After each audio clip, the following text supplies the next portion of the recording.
Deyir, elə ki, əyləşdilər təyyarəyə, başladılar getməyə, təyyarə qalxdı. Elə təyyarə qalxandan sonra, biraz sonra, adətən deyirlər, kəmərləri açın, ondan sonra su gətirirlər, meyvə suyu gətirirlər, yemək gətirirlər, belə xidmətlər olur. Deyir, elə biraz təzə qalxmışdılar ki, hava şəraiti yaxşı deyildi. Kəmərləri təzə açmışdıq, işıqları yandırdılar, yenidən dedilər, kəmərləri bağlayın, vəziyyət hələ yaxşı deyil, gözləməli olacaqsınız. Deyir, gördüm ki, insanlar narahatdırlar. Təbii, mən özüm də artıq narahat olmağa başlamışdım, keşiş deyir. Mən də artıq bu narahatçılığı hiss eləyirdim. Deyir, bu anda, deyir, diqqətimi bir qız uşağı, balaca qız uşağı cəlb elədi. Gördüm, öz aləmindədir. Əlində bir kitabı var, onunla oynayır, ona baxır, onu oxuyur.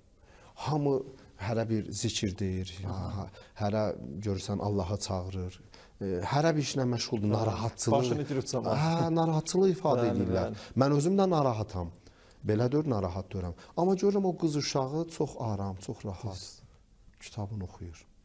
Deyir, Allahın lütfi inayəti ilə bu vəziyyətdən çıxdıq, təyyarə yerə salamat endi. Elə ki, təyyarə endi, hamı can hölündən çölə çıxmağa çalışır təyyarədən ki, bu vəziyyətdən çıxsınlar.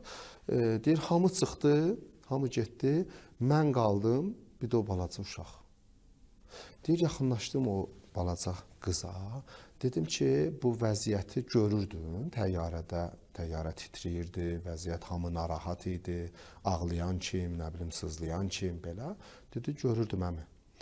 Dedi, bəs sən heç narahat görürdün, niyə? Soruşa bilərəm. Dedi, bəli. Mən narahat gördüm ona görə ki, bu təyyarənin pilotu mənim atamdır. O təyyarəyə minəndə, minməmişdən qabaq mənə demişdi ki, qızım, narahat olma, səni çatdıracam o gedəcəyimiz yerə. Deyir, mən ona inanıram.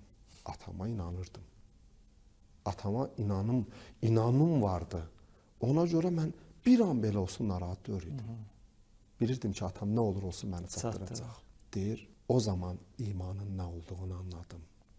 Başa düşdüm ki, iman nəymiş, inanc nəymiş. Əgər doğrudan biz Rəbbimizə, o uşağın atasına olan inancı, imanı kimi imanımız, inancımız olsaydı, nə olardı həyatımız? Həqiqətən.